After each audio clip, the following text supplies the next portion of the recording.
looks like we got our recording going here, and there's Mr. Brady.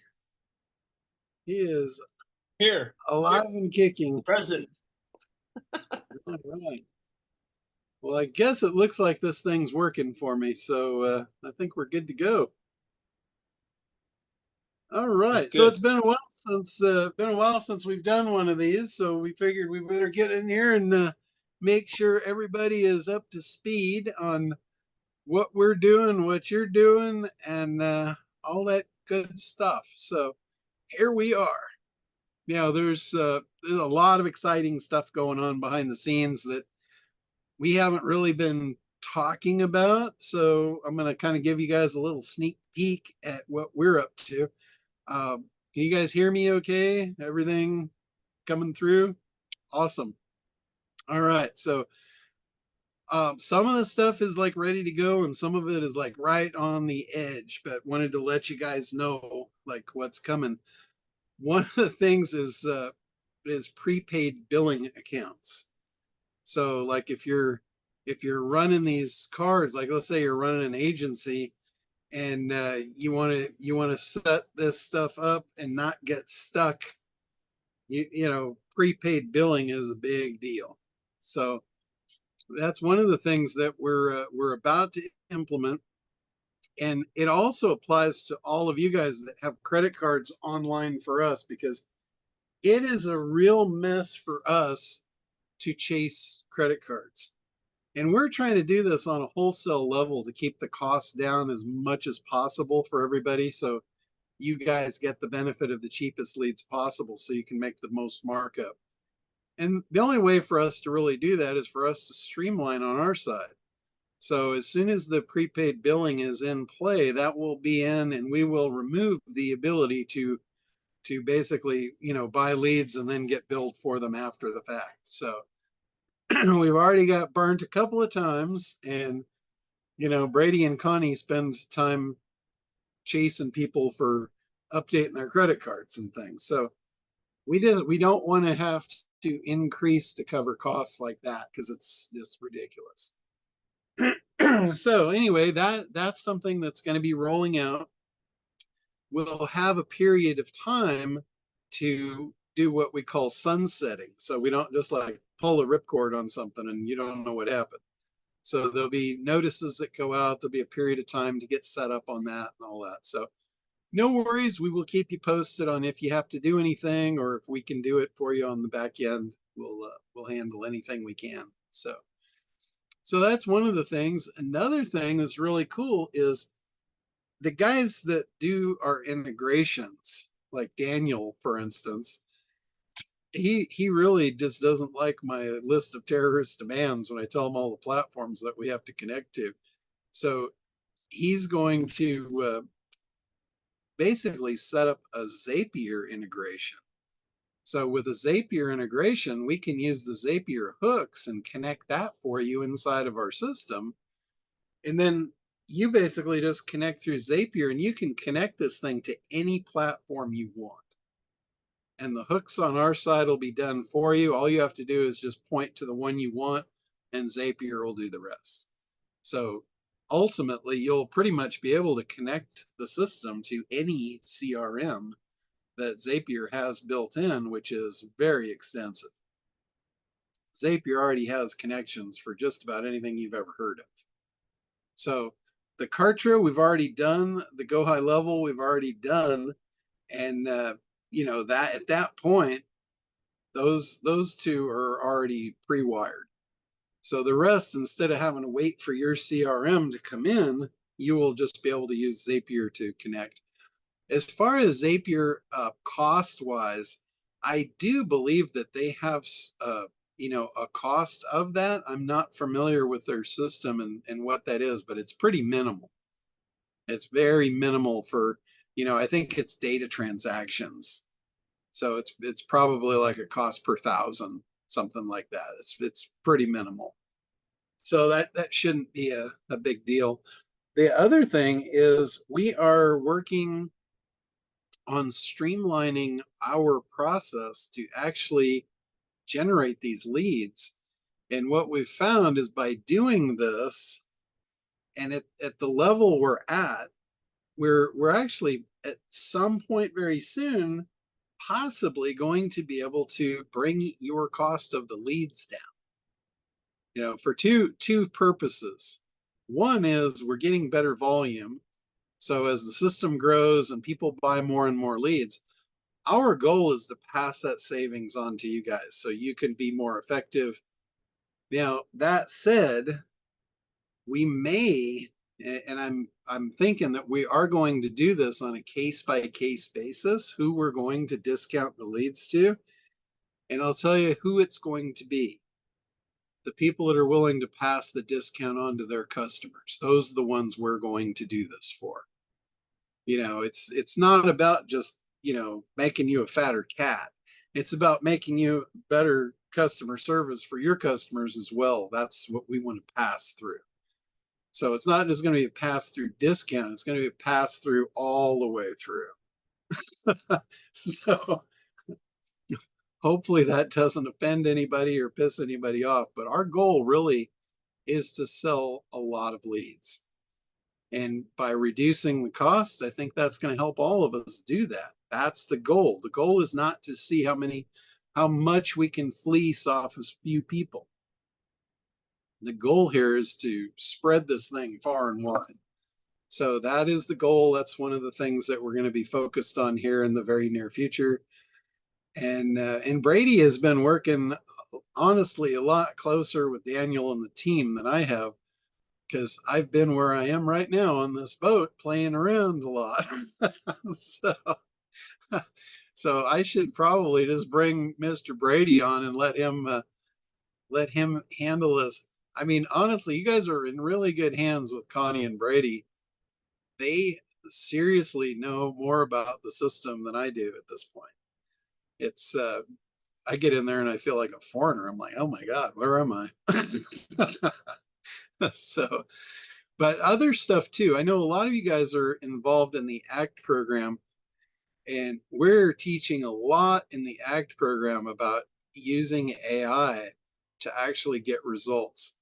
And at this point, I've got a new system that we're about to implement in there that I haven't even announced this inside of ACT yet, but we've got a new suite of AI tools that's absolutely amazing.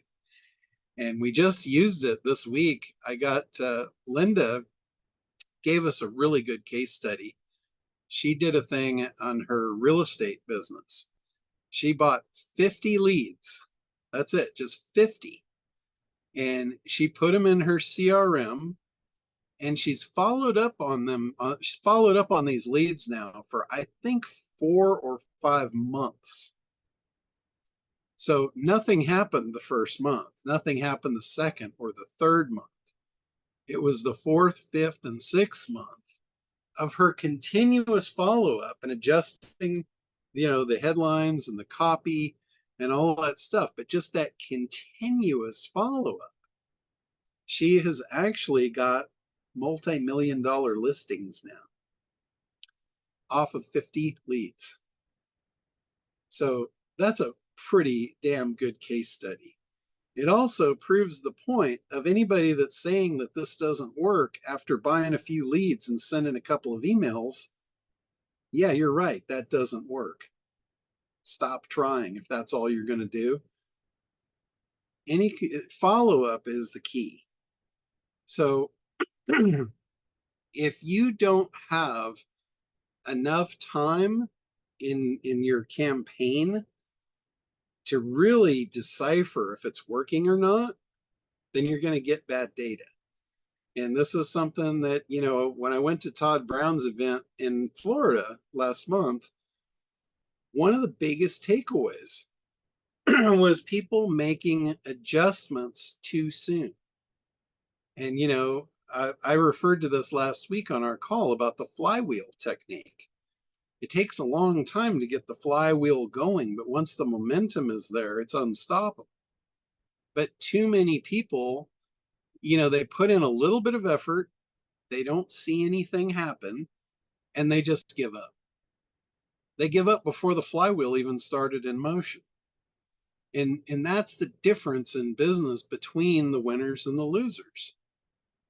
And I told the story last week about Agora Publishing. It's a multi-billion-dollar a year business selling nothing but 3 newsletters. They sell over a $1.5 billion a year in 3 newsletters. And when they started the company online, it was very successful in the real world. They moved it to online. They started running the ads, and they almost threw in the towel on it. They looked at a 30-day window, and they said, we've spent this much, and we got this much sales. We can't do this. We're shutting it down. And Clayton Makepeace, who worked for them at the time, he was a brilliant, brilliant copywriter. He stepped in and he's like, what do you guys do? You're going to shut this down before you even know the results? He said, you're looking at too small a window to judge if this is working or not. He said, you need to take that 30-day window and move it out to 180 days and then tell me it doesn't work. And when they did that, they realized it was wildly profitable. So that's a lesson in how to look at if something's working or not. If you guys are making snap decisions, you're probably just cutting yourself off before you've even given it an honest chance. And one of the things that really kind of hit me is Todd Brown. He just did a bodybuilding thing where he competed in one of these, like, I don't know what it's even called, but he looks like a freaking Iron Man right now. I mean, he's just like cut and ripped, and he went from like a regular guy to an Iron Man in a matter of like 6 months. And I'm like, holy shit, dude, how do you do that? Like, that's a complete transformation. And he said, he goes, you know what? He goes, I knew what I had to do, and I did it every day. And he said, after a week, nothing happened. I was working my ass off. I was eating exactly what I needed to eat. Everything was measured. I knew exactly what I needed to do. Yet after a week, there was 0 to show for it. So he put all this effort in for a week. And how many times have I done that? Like, try and diet, try and lose weight, try and work out. And after a week, I'm like, fuck that. I haven't lost a quarter of a pound. Forget it. I'm throwing in the towel, right? How many times have you guys done that? And I'm not just talking about diets here. I'm talking about life. So he 3 said, feet from gold, John. Yeah, exactly. So, he said he continued in the second week. He saw like minor results. He said it wasn't until like 6 or 8 weeks in when the real transformation started happening and you could actually see it every day. And that's the same thing as the flywheel effect. It's incredibly hard to move the wheel starting out. But once that wheel goes in motion, look out. So just a lesson for you guys. This highly relates to marketing. If you know what you need to do and you're doing it, keep doing it until the wheel starts turning. Don't just throw in the towel and look at a 30-day period. Or, some people buy leads for a week and say, I didn't make any sales. This doesn't work. These leads are shit. If that's the road you're on, good luck. That's all I can say, because it ain't gonna work. So do what you got to do. Do it as long as it takes. I think it was Churchill said, if you're going through hell, keep going. Because if you don't, you're going to remain there. And Brady says this thing. I just love it. It's one of my favorite sayings. What is it, Brady? Tell us. God didn't make average. You choose it. That is the one. I just love that. So anyway, that was something to touch on regarding all of that. Is I was on the phone with a few folks this week, maybe one last week, something like that, and kind of to touch on your point there, obviously we're not expecting anybody to just beat your head against the wall and do the same thing for 6 months and continue to buy leads just to buy leads. But I think there is something to be said about the sticking power. But the approach that kind of the mindset I'll say that I kind of expressed to this guy, and for whatever reason it worked, and he was like, "Oh, that makes so much sense," is regardless of these being ready to buy, looking to buy, start of funnel, bottom of funnel, always approach the leads as they're at the top of the funnel, regardless of the intent of the keyword, whatever it may be, because I just think you'll start and that conversation with your customer, that mindset that you share with your customer will be way different. You're not sitting down with the customer promising them that they're going to have conversions or they're going to have really solid leads in the next 2 weeks, or these things are going to come in instantaneous, real time, and they're sitting and hearing all these flashy things, versus you're just marketing the best you can for them, and you're going to help them create sales, and it's going to be a journey with the both of you, and setting that stage that you give that runway that you need. Because the other thing that I've seen, John, you might speak to this too, is John has mentioned multiple times, and I know everybody's way they want to go about business can be different regarding whether you want to treat it as an agency, a reseller, or an agency, a lead gen agency, right? And you want to just charge $1 more, or you want to charge $10, $20 more. But 9 times out of 10, when I ask somebody on a call that might not be getting the success that they had hoped for, the leads are extremely expensive. So the customer at the beginning of that journey is already putting a timeline on how long they're going to give you to convert. And if you aren't giving yourself enough time to convert and understanding how to get them to convert, all that kind of stuff, it's hurting people. I've seen some people have plus $20+ on leads. And I know John has said there's certain situations for that, but I know that he has multiple times expressed too that you can become the lead generation agency. And if you're doing the marketing, then yes, pay yourself, but also don't gouge people, because I think you're hurting yourself in the long run because you're not giving your customer enough runway. Unless they just said, "Hey, I have enough money, just throw it. I don't care if it takes you 2 years to figure this out. We want the leads." So again, I think treat them as a kind of a top of funnel lead, regardless of the quality, regardless of the deliverability, all that kind of stuff, but also the mindset of when you're sitting down with your customer, and not, that's the old saying, don't over promise and under deliver, under promise and over deliver type thing. So sorry, John, I didn't cut you off there, but I've heard that a lot of times, and we're doing some things behind the scene, guys, that we're going to continue to make this better. We have some folks that are jacked out of their mind because of what they've got their hands on with AA, and we've had some folks that have came to the table and said, "Hey, listen, I'm not exactly excited," and that's okay, right? We always said this was a beta launch from the get-go, but we're doing some stuff behind the scene too that I think that everybody is going to be excited about, and we're continuing to better the product with multiple different angles. So we expect you guys to have that mindset as well of we're gonna go down this road together and better it. So yeah, there was another thing too I wanted to touch on, and Libby had brought this up in the chat of we use a lot of different data providers and services in our tech stack. Originally, we were trying to figure this out, what's the most optimal way to do this. So we had a lot of different vendors in the stack. So there was a lot of hands touching the process. And again, as we're working through the beta, we're figuring out the back end, just like you guys are working on the front end. So one of the things that we found is some of the data providers were somewhat inaccurate in the data they were providing us.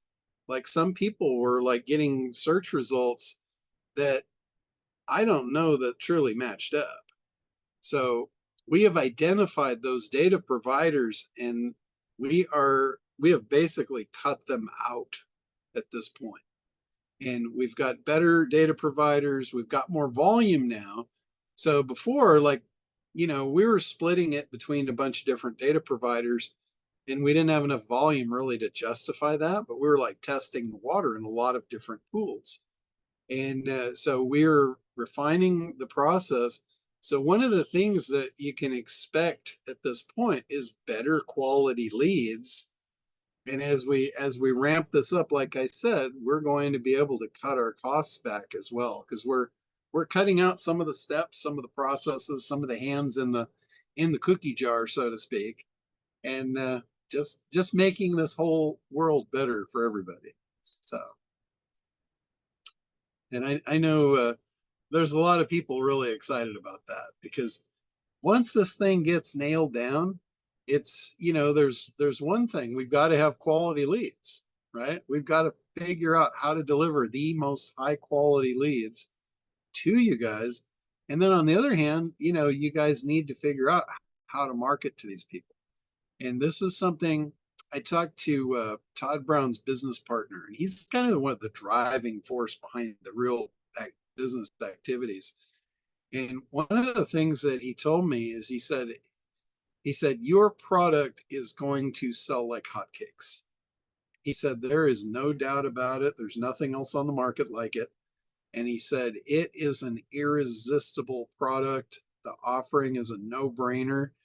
He said, it's going to be so easy for you to sell this product. It's ridiculous. But he said, along with that, you're going to have a problem. And he said, the problem is going to be the people who are going to want to buy the product. And he said, it's going to honestly be all the people that spent $1,000 on Facebook and it didn't work. Then they spent $1,000 on pay-per-click and it didn't work. Then they spent $1,000 on something else and it didn't work. And you are going to be the next shiny object they spend $1,000 on and say it didn't work. And it's not that the stuff doesn't work. It's not Facebook doesn't work. It's not pay-per-click doesn't work. It's not that our product doesn't work. It's their marketing that wasn't working.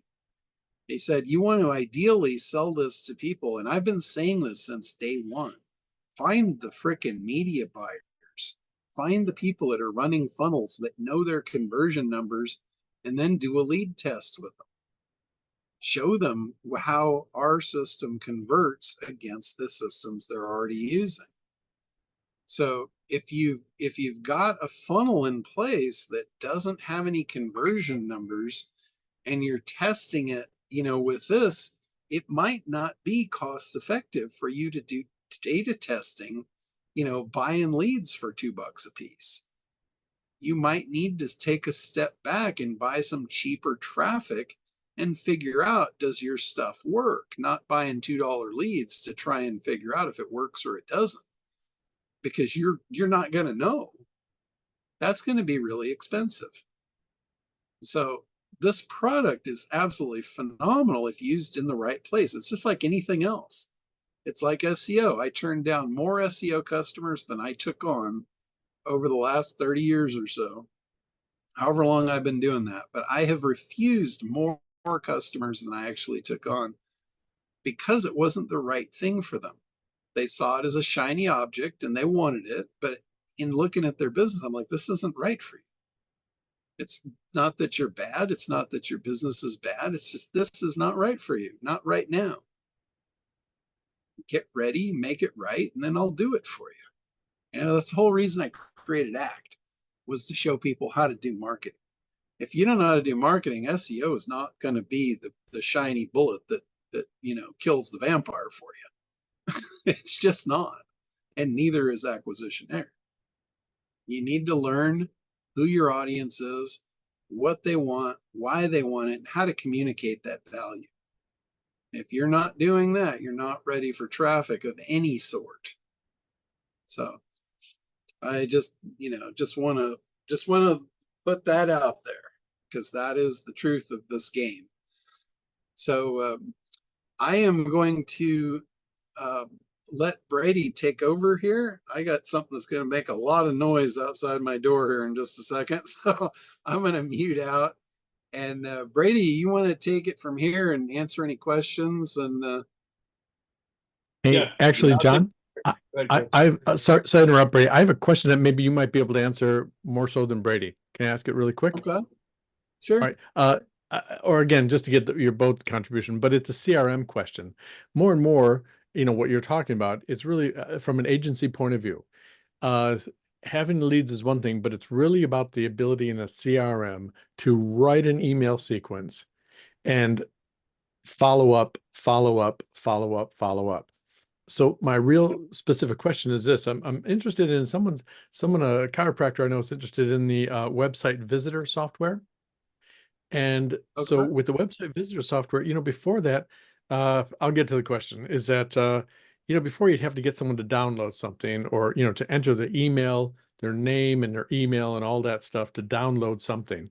But with the website visitor software, they don't even need to do that anymore. Just by virtue No, of setting up the correct. campaign, putting the code in the landing page, you're going to get their name, email address, and all the other information Yeah, it's just automatically. like retargeting.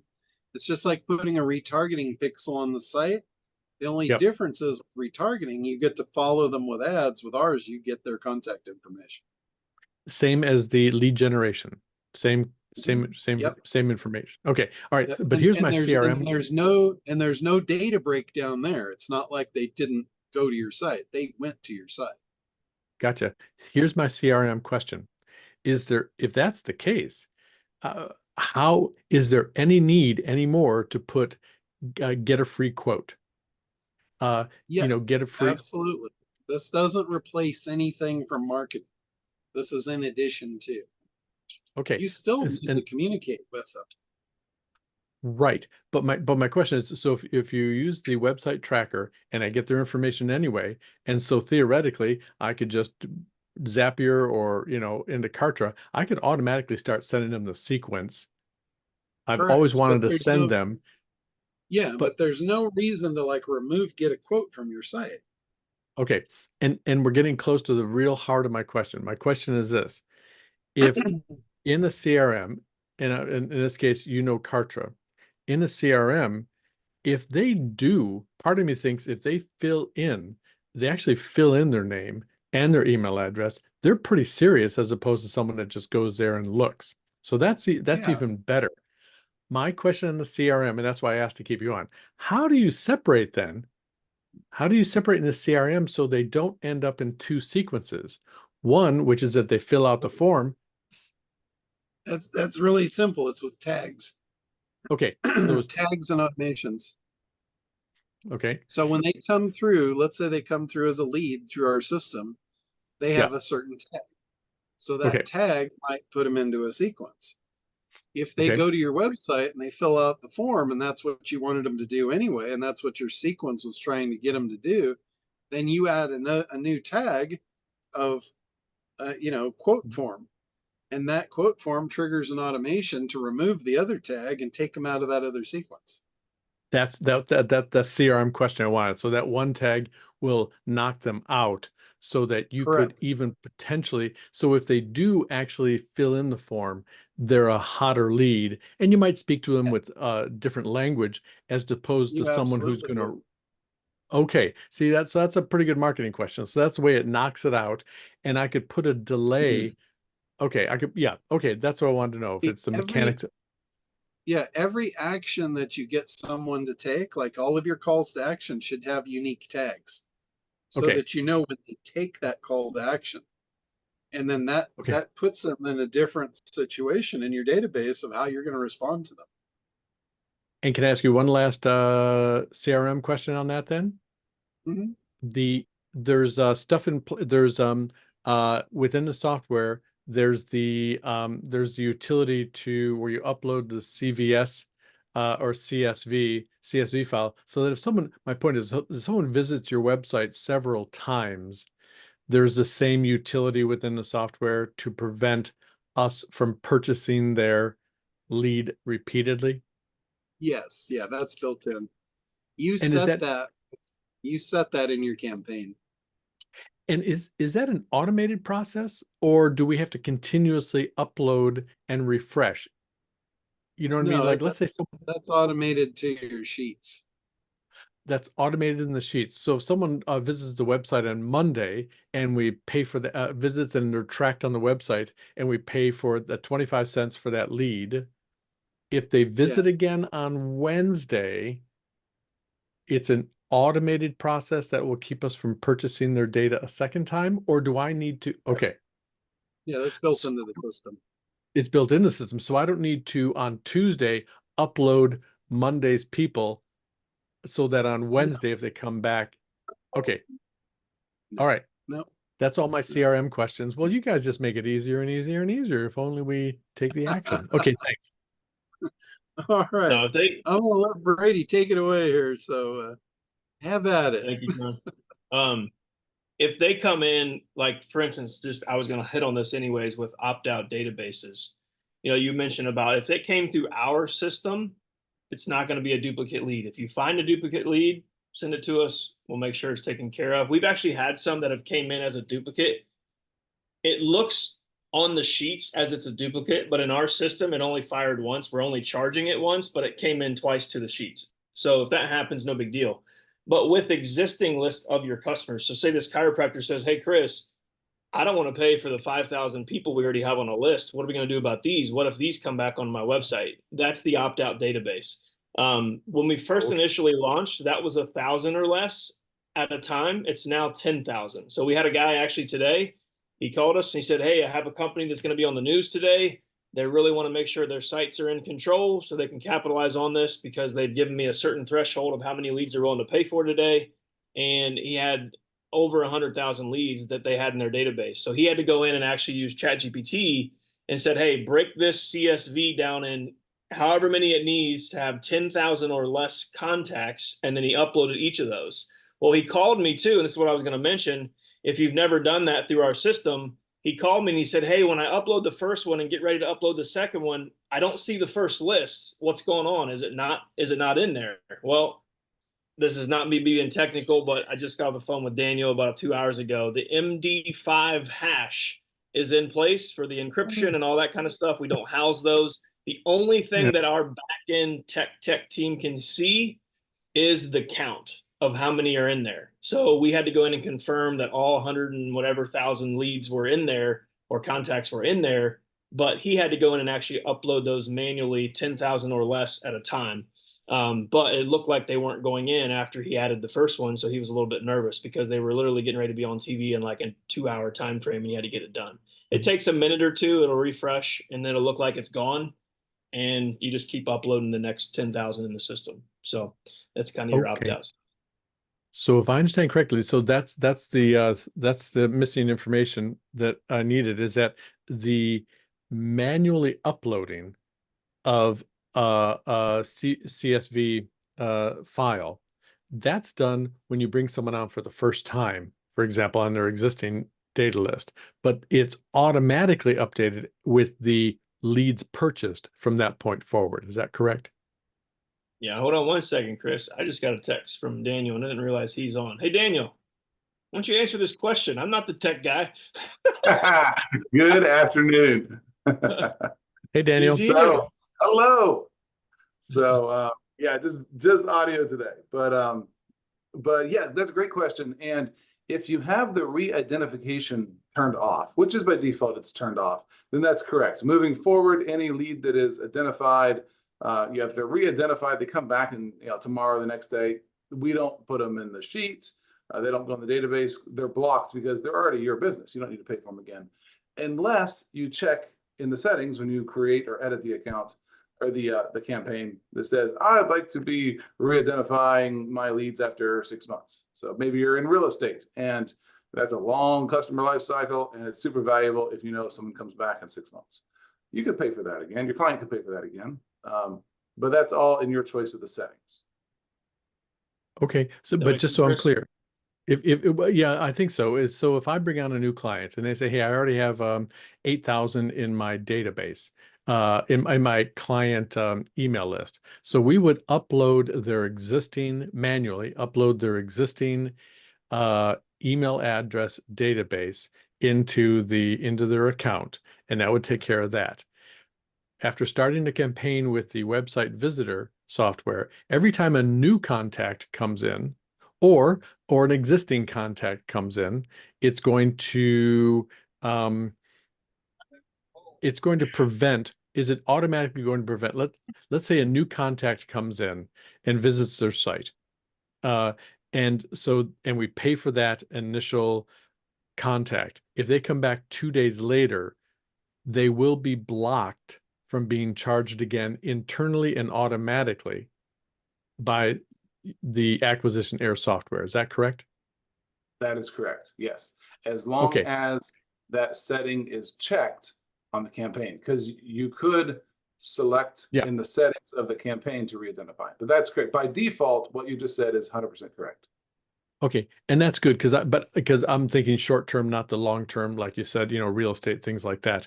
And the follow-up question to that is this: what happens if after everything's working out, the client stays with me and they come to me and say, hey, you know what? We started out with my internal list of 8,000, but through my existing marketing efforts, I've acquired another 1,000 email contacts outside of Acquisitionaire. I have another 1,000.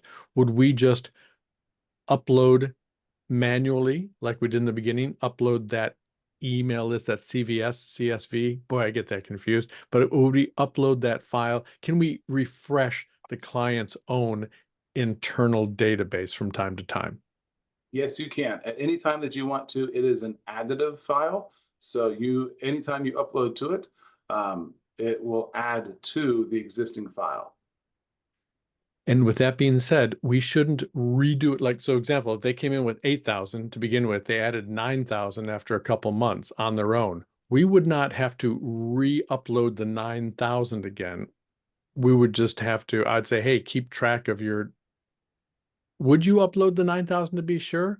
Or just is it best for your software to just upload the new ones going forward since the last upload? I know these are real specific questions, but it can come No, up. that's a great question. It would be just the additional ones. So the original 8,000 don't get overridden. You would just upload the extra 1,000 to have a total of 9,000. And we just have to keep track of that in our CRM or whatever as to when they came in and do it that way. Okay. I think that covers all, Michael. Is there anything I didn't ask about that? Prevent being charged twice, or CSV file? Anything I didn't ask that I should know, or does that take care of all of it?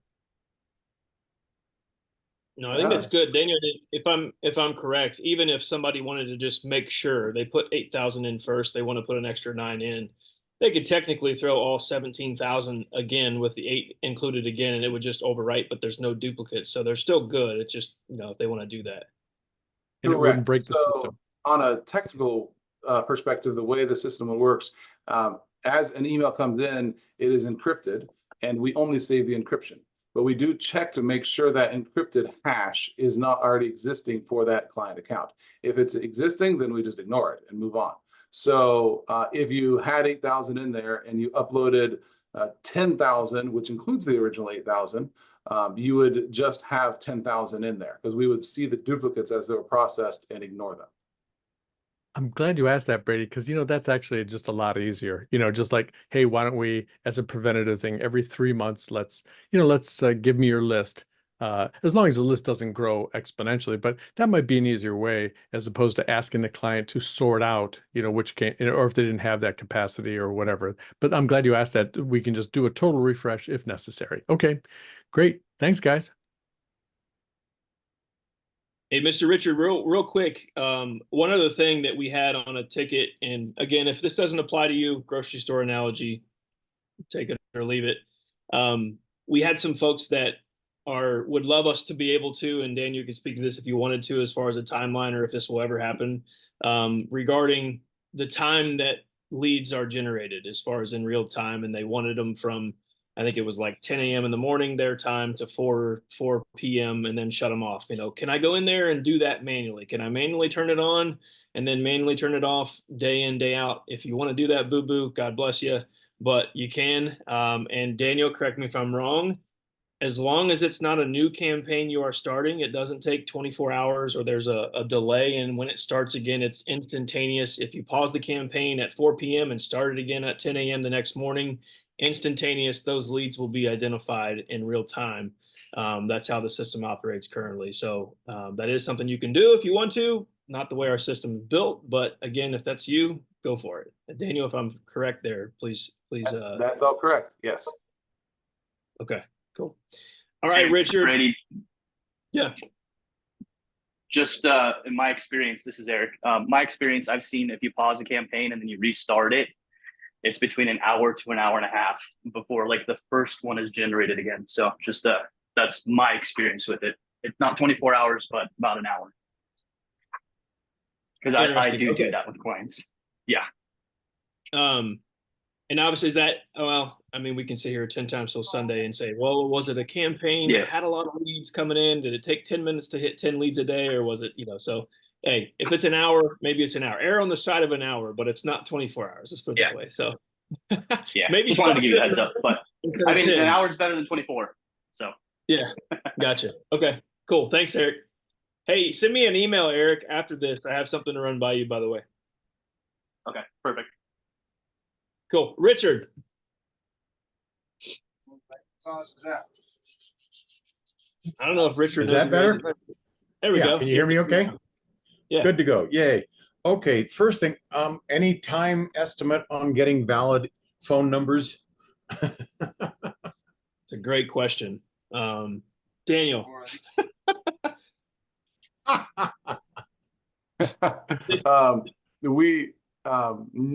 We do not have that active in the pipeline right now. Right now, the phone numbers are bonus information.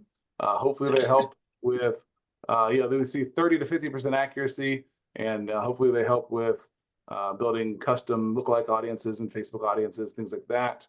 But the phone number game, we are working towards a DNC scrubbed solution on some of the, that's a lot of moving parts that we are not ready to implement at this time. Yeah, I kind of figured it was that kind of a thing, but just wanted to ask. The other thing was I had no idea, and I don't remember where or when I heard it, but something about if you want to have the software search by zip codes, you have to have a minimum of 17 zip codes or something. What is that all about? Currently, it's 15. I don't know how much we want to touch on this, Daniel, regarding just some system updates and the possibilities of coming. But we are looking at some, I guess I'll say the ability, Richard, to be able to go down to a one zip code level again. Again, just kind of like John talked earlier, again, Daniel, hop in, you're the tech guy, but how we had some things coordinated and working as when we first started is, as we ramp up and are able to with volume and that sort of thing, we're able to do some things a little bit different to get the same result and better. And one of those is going back to having a one zip code level. So not there yet, but currently it is 15. That's the way we've seen optimally across the board that it works best. Did I say that right, Daniel? Am I getting this? I feel like a tech guy now. I'm like, just rolling off. You're crushing it. Yeah, so 15 zips right now minimum. We are actively working on the ability to reduce that down to as low as 1 zip, and but that is not implemented yet. We're still testing and verifying an improved processing system. Cool. Okay, the last question is I haven't gotten anything recently, but I was wondering if there's anything new or rules or something that maybe came out in the last 30 days that maybe didn't get generally announced, or maybe I may have missed, or is it still pretty much the way it was a couple of months back? For the most part, very similar to what it was. Obviously, like John said, there's prepaid billing that I'm not going to put the pressure on Daniel, but we'll see. Maybe by the end of the week, maybe by the end of next week. I don't know. That will be live, so that'll be something that'll be unique, but nothing regarding anything else that I can think of. Yeah, super. Thanks. Kartra integration. If you use Kartra for your CRM, that is live. Richard loves Kartra. He is a #1 fan. Yeah, I finally canceled my account. The only system I hate worse than Kartra is GHL, which is now what I'm on. Well, you need to talk to Lorenzo. He likes GHL. That's funny. Hey, Daniel, I know. Go ahead. Sorry. No, I was saying we do have being published maybe in the next day or two a Zapier direct webhook integration. So a native Zapier integration that pushes on the webhook level, and the webhook level can be done on a entire client level, or an individual campaign level. And that's something that was requested by several people of, hey, can we just grab a webhook of all leads from all campaigns? This client's got 15 different campaigns. We can sort them out in our CRM. I'm sick of making 15 different individual campaign connections. Like, all right, let's do this. So we do have a webhook Zapier connection that can be configured on the client level or the campaign level, either way.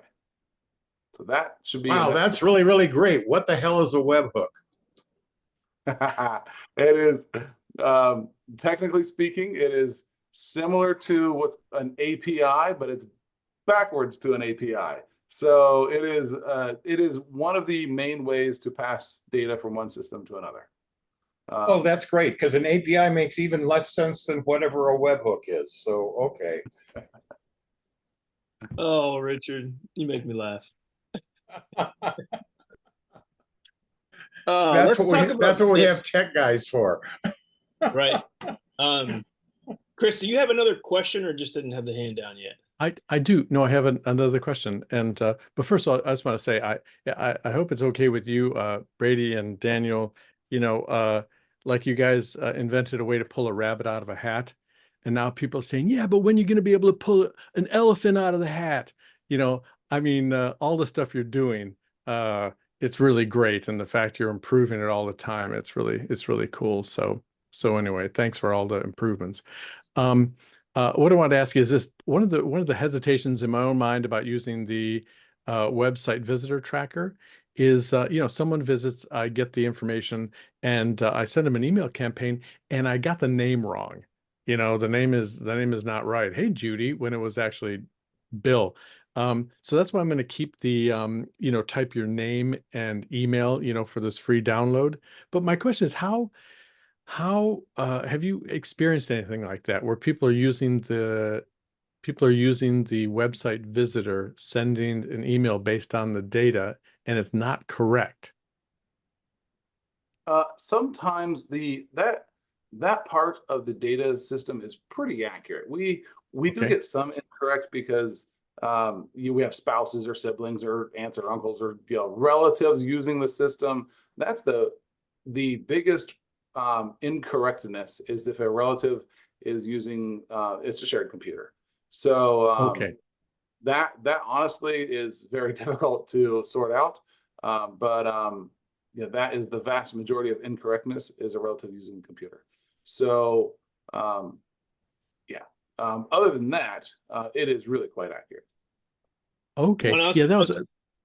Go ahead. No, I'll just say this, Chris. I mean, I don't know, Libby, if this is the question you have too, but we've had some folks that have said, hey, I've called the customer and, you know, it didn't match the keyword that they put in. They didn't know about it or whatever. And again, guys, we're not perfect. That's why we're continuing to update. We're continuing to make sure things are good. From what we've tested and what we've seen on our side, everything looks good. But we also know that for you, we don't see the emails. We don't see whatever you guys experience, but we appreciate the feedback. You know, it's just kind of how can we all get the same direction? I'll point out Brian Kelly. You know, shout out to Brian. I mean, he's had a conversation like that with me, but he understands we're trying to get to the same direction, the same end goal, and we're going to get there. But we've had some folks that are like spot on, nailed it, love it. So we're taking all angles and saying, hey, how do we get from A to B? But that's why Daniel and the team are working literally around the clock, I feel like, to put some things together and continue to make it a better product. So. Okay, and that was the other part of my question. If it is a shared computer, if, like, let's say a household had just one computer and the husband and wife both shared the computer and didn't think to set up separate accounts on it, that's one of the contributing factors to not getting the right name or stuff like that. Okay, all right. But other than that, it's, you know, it's worse things can happen. Thanks, guys. All right, Libby, you're up. Thank you. My question is really for Daniel, but is there anything updated about keyword phrases yet, or anything other than just 2 words? Do we have any update on that? Reach out to me via email and I'll talk to you. But Daniel, if you want to answer that too. Yeah, we are. Okay. We are testing some improved data systems that are identifying a little stronger in the 3-word. But yeah, reach out to Brady. So we are Okay. testing some improved data flow on that. Okay, cool. Thank you. Daniel, we can tag team on some of this, I think, with I don't know if John's on, if he wants to comment as well, but I know that some of the folks that he's talked to, it's amazing the folks that actually say, I'm going to start with site leads and then I'm going to transition into search leads. And, just kind of again, a mindset. I want to be your sales coach, because that's not my role, not my goal. Some of you guys have been in sales longer than I have, and no way more than I. But as far as just a mindset with your customers of them buying into the system, buying into what you have to offer as well. We've seen a lot of folks that have had some success with site leads, whether they're just emailing, they're thrown into a Facebook custom audience. But I believe it should be, not always, it should be an easier sale, especially if you've had trust with this customer before. Hey, how would you like to know who's coming to your site regardless of an opt-in or a form fill? You can do that. There's other programs out there. That's why John really hasn't talked a crazy amount about it, because yes, there's other things out there, but because we have the tech guy on here, and maybe if I can get this guy to elaborate really well on the cuff and thrown into the ring of fire, I can actually cut this. So maybe, Daniel, this could be on the support site of why site leads are a good option and what differs Acquisition Air than other products. If somebody says, oh, well, I've used, throw out whatever name somebody else has used. So not to put you on the spot, Daniel, but you got the floor, my man.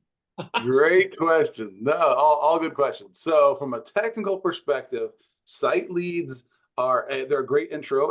Everyone has a website or a landing page. So and most people get, what's the average right now? 5% form fill, 10% form fill if they're having a great day.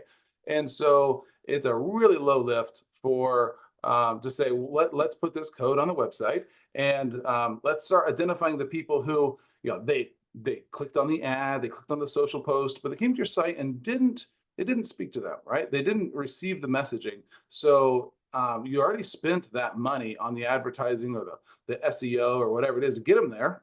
It's for a few cents more in the big picture of things. Let's put them into a campaign to find where is the gap.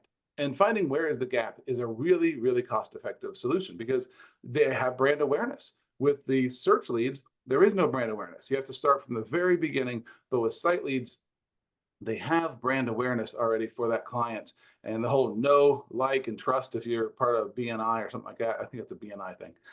But they already know about you, right? Now you have to build the like and trust, or figure out what is the gap between why did they click on the ad? Why did the ad speak to them, but the landing page did not? So what value offering were they missing that you can offer to them through a Facebook retargeting audience with alternative values, or an email marketing with alternative value offerings, something like that.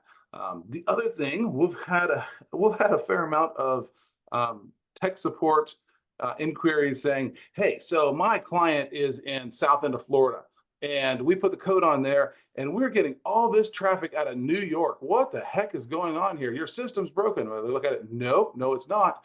There's a very similar named company in that community in New York.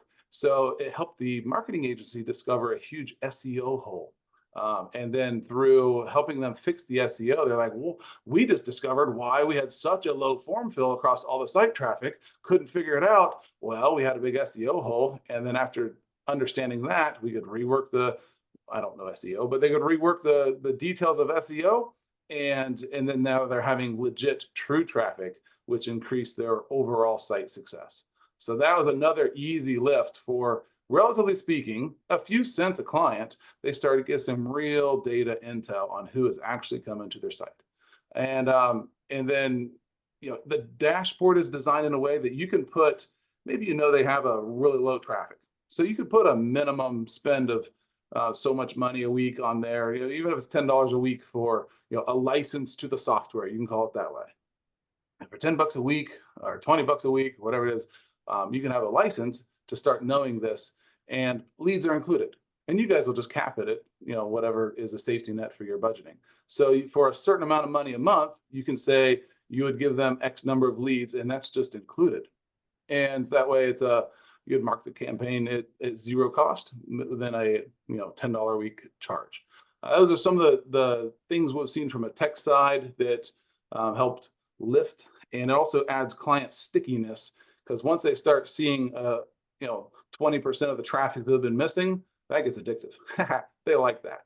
And so those are, hopefully this is helpful, Brady, but those are some of the low-hanging fruit that we've seen, SEO cleansing, and also figuring out the gap between a display ad or a social post or something like that, or SEO, and the value offering of one side. And they got to your page, didn't fill something out. Now you have an opportunity with a large percentage of them to give them an alternative value conversation. Yep. Something else to think about, of just if you're looking to just be able to create a little bit of cash flow with this product, regardless of the search leads, is charging for the pixel. Charging them whatever it might be on a monthly basis, just to have access to the pixel, for them to be able to go out and put it on as many websites as they want. Maybe you got 10 clients and you charge them $100. That's $1,000 a month. That's kind of like having a rental property. So it's just little things like that I think that we forget about, because we came out swinging in November, and these guys are ready to buy and all this kind of stuff. And that could be true and is true. But at the same time, we take that mindset and we sit in front of our customers, and now they're expecting us to convert tomorrow and have sales. And I think we just need to kind of slow down and know that we're working kind of like a duck underwater, or feet underwater, if you will, behind the scenes. But also we know you guys are working on the front lines as well. So we want to empower you guys to do that. But it is perspective. Go ahead. Okay, from a text perspective, you asked me what is the difference between the acquisition error identification system, and because it's not just a pixel, it's an entire system. So we often see 20 to 30% of the leads identified are never delivered to the client, because we have very strict data cleansing services. And there are other companies out there, and you'll get really high bounce rates and you get a lot of junk and garbage.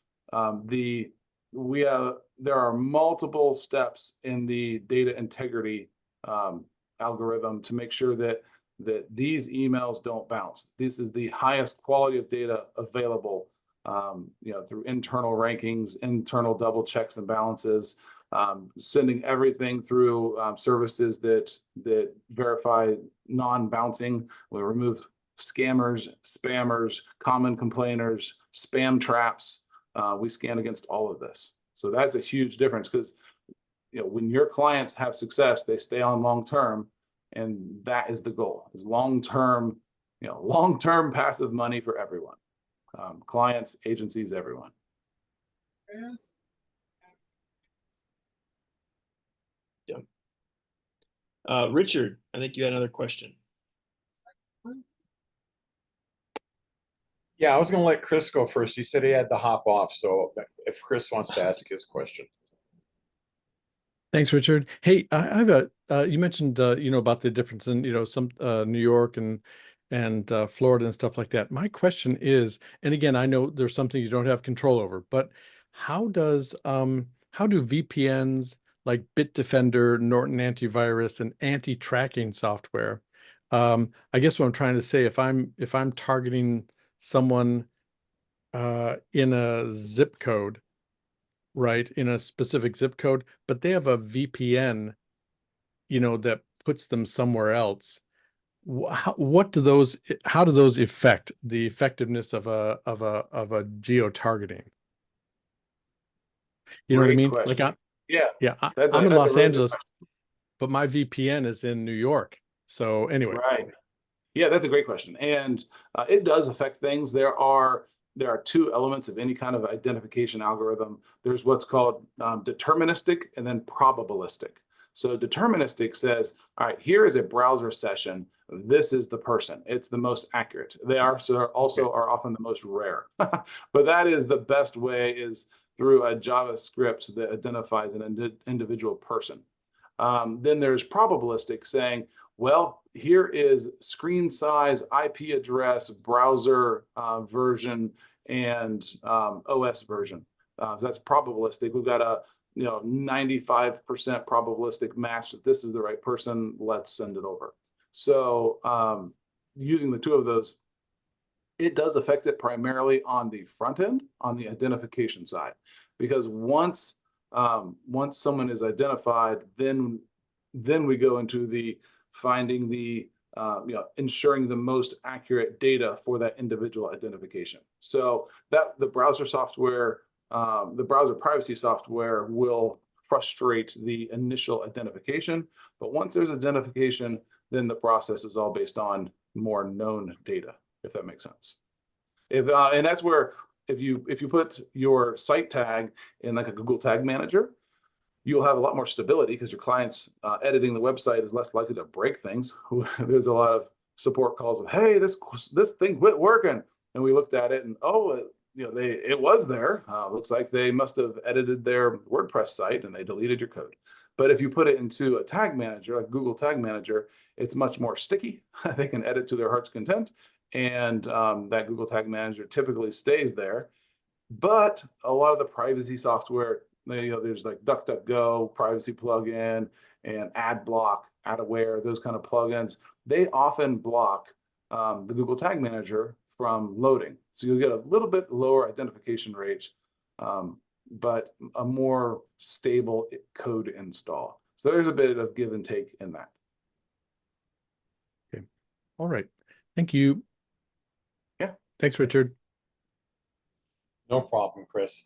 I was just going to make a quick smart remark, is that I decided that I got tired of the thought of a lead magnet and sending out lead magnets. So I'm using the site leads as part of a lead magnet that I charge for. And I'm going to see how that works out, because I'm tired of free lead magnets. They should actually do something.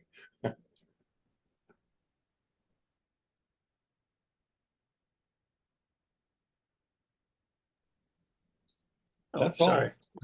Sorry. Sorry, I was talking and I had myself on mute. I got you. Daniel, I don't know how long you're on here, but if there's anything else that you want to maybe shed light on, or anything you've seen from a technical standpoint that we ran into or people ask questions about, that would help some people. If not, I'm not expecting you to hop on the whole time if you don't want, but I'd rather you get working on this data set. So That is 100% where I need to go. Let me think let me think through the tickets coming in lately.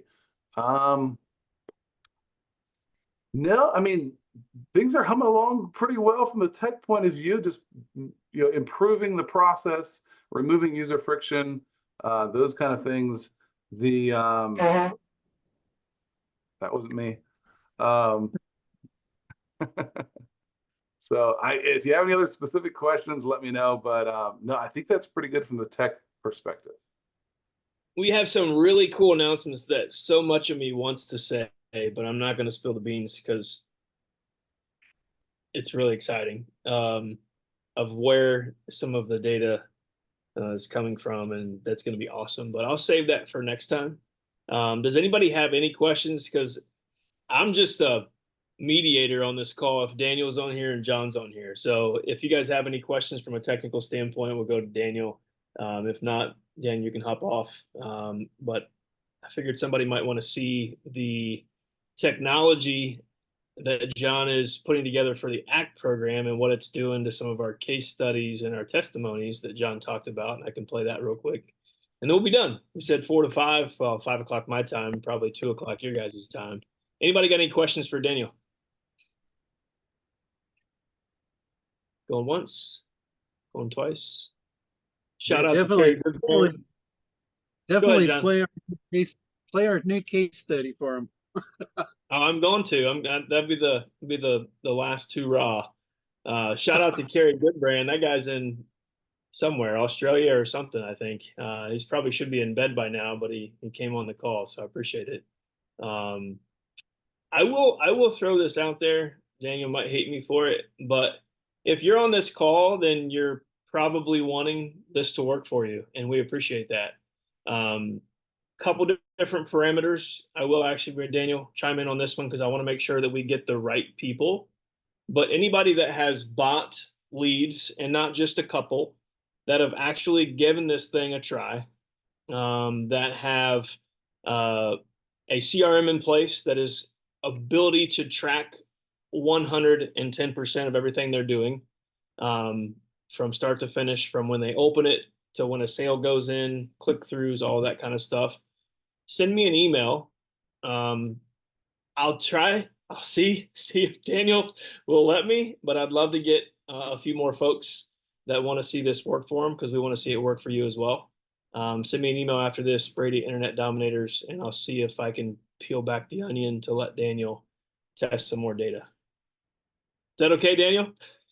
Yeah, that's good. That's good. He's like, So- you son of a gun. I'll call you at midnight when I finish this batch. Yeah, gotcha.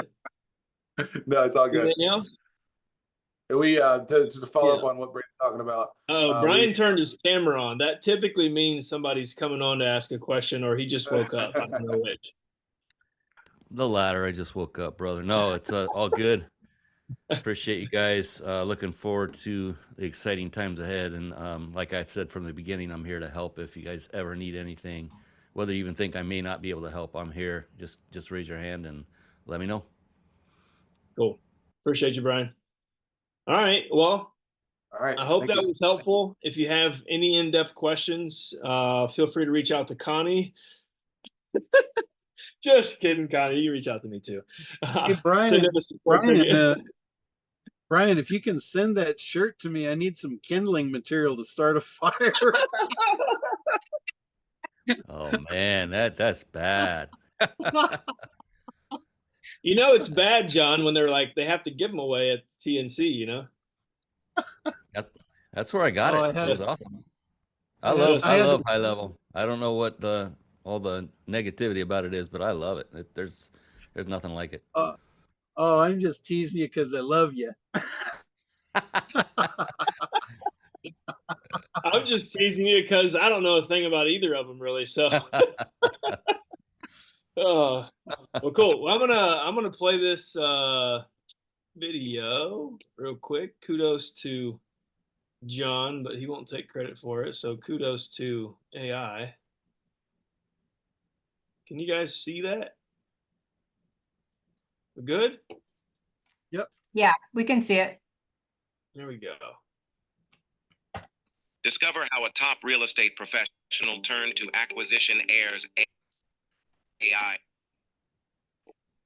prospecting tool to break free from traditional lead generation struggles. In a competitive market, finding high-value leads without intrusive methods like cold calling or expensive ads was a challenge. By implementing Acquisition Air's AI tool, they identified high-quality prospects and nurtured them through an engaging 8-email campaign. Adjusting their approach, the revised emails saw a significant increase in engagement, proving the tool's effectiveness. Verification revealed that 98% of the leads were accurate, demonstrating precision and reliability. Over 6 months, valuable content and strategic follow-up led to an impressive 25% conversion rate. 2 high-value properties, worth over $3 million each, were successfully listed, highlighting the impact of modern technology in real estate. Take the next step in revolutionizing your real estate business with Acquisition Air's AI prospecting tool today.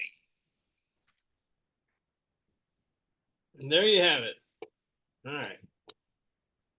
Well, if So nobody that else was that was literally I took the text that Linda had sent me. That was basically the case study she put together.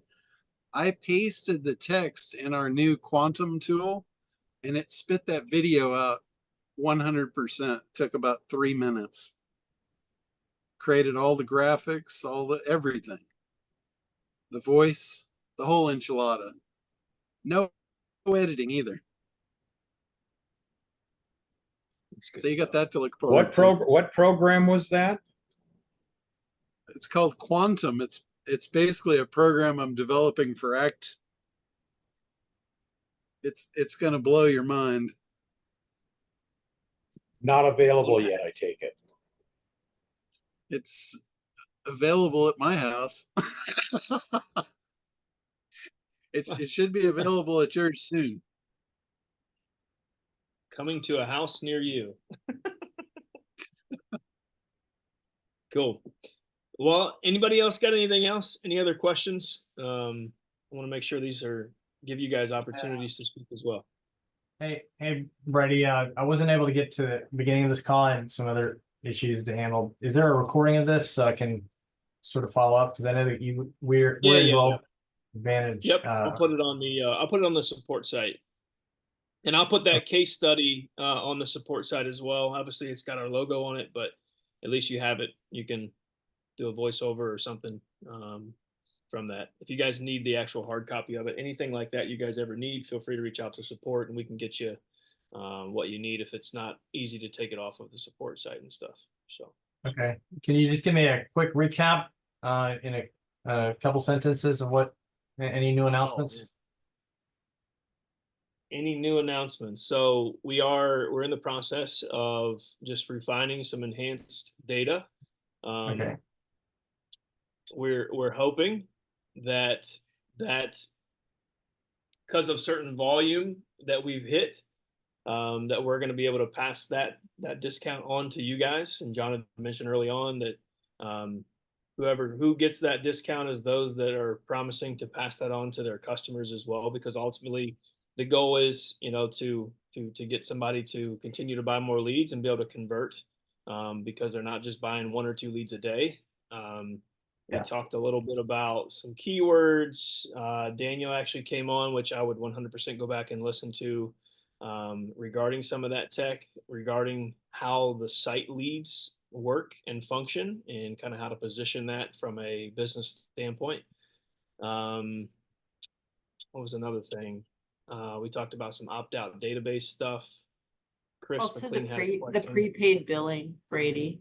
Yeah, prepaid The billing prepaid. is on the verge of coming out anytime now. Not going to put Daniel on the hot seat, but could be in the next week or less. I don't know. Could be 2 weeks, but I'm thinking it's going to be really soon. So a lot of good stuff happening. Long story short, we're continuing to improve things from our end. We appreciate the feedback.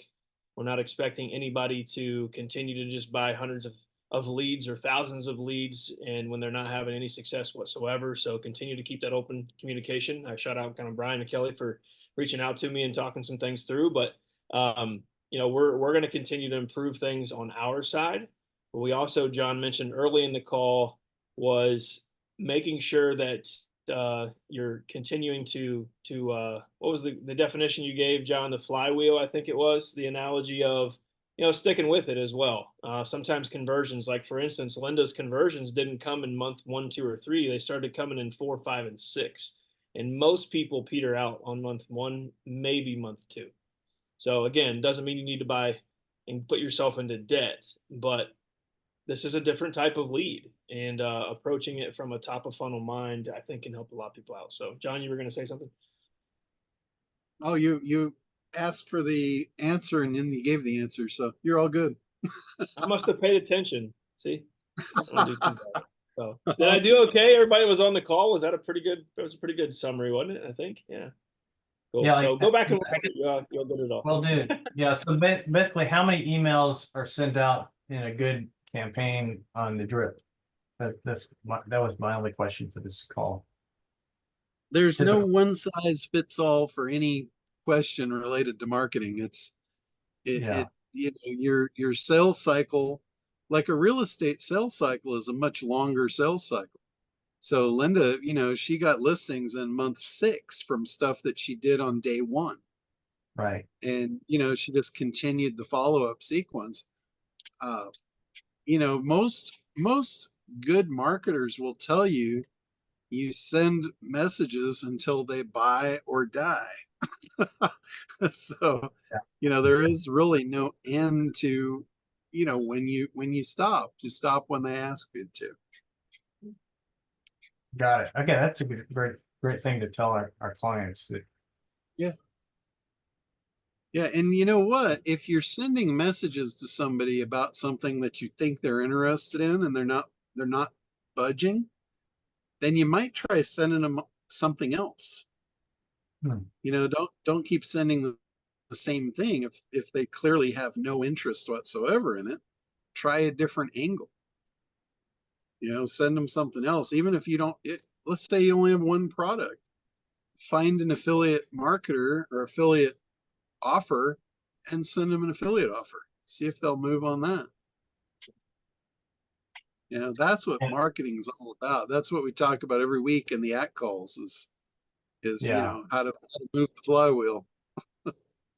Right. Yeah, it's just hard to shoot blind if they're not responding. That's the concern. Yeah. You know, Brian made a good comment in the chat. You know, he has a 37 email campaign by default, and obviously we're not expecting anybody to have that. But I talked a little bit about this too, Chris, and this isn't maybe the answer for everybody. But I do see the back end of everybody's campaigns if I want to, and those folks that have reached out and maybe expressed, hey, I'm just trying to, you know, figure out these leads. Some folks are charging a lot, and I know you want to get paid for your time on the marketing piece, but sometimes $20+ a lead or even $10+ a lead doesn't give you much runway to prove that these leads are going to convert in 30 days, because your customer's like, holy cow, $10, that's more than pay-per-click, but he says these leads are good, so I'm going to give him 30 days. And it doesn't happen. And then they're mad at you. And now it looks like the leads suck when Linda took 6 months, and I'm pretty sure she stuck with it. Now, again, we're talking about real estate, probably certain verticals. We could all come across the screen and say, hey, my industry's not working, or my industry's amazing. And I get that, right? Again, that's why I said, like, we're all in this together. We want to help each other out. But I think that initial conversation with your customer needs to be one of not overselling and overpromising. It's almost like you're vetting them as to, are they even going to be somebody you want to work with? Because if they're showing signs of like, well, how long is this going to take? And man, $10 a lead, that's a lot, isn't it? Are you really confident? Man, I don't know if I want to go through with that customer.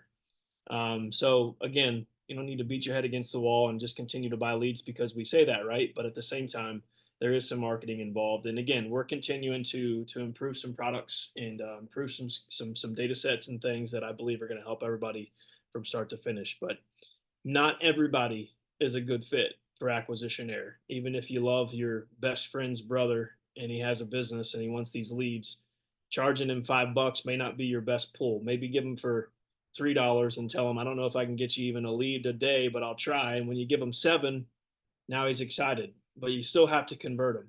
So again, you do you have your own business, you charge what you want, but you know, John said it from the beginning was, you know, find the people that want to do the marketing and they know what they're doing. The converting funnel is already there, and go sell them the lead for $3 a piece, make $1 and sit back and do nothing except find more people like that. And I'm not saying you have to do that, but if I was in your shoes, that's what I do. So I'll say it again from the old bull's mouth.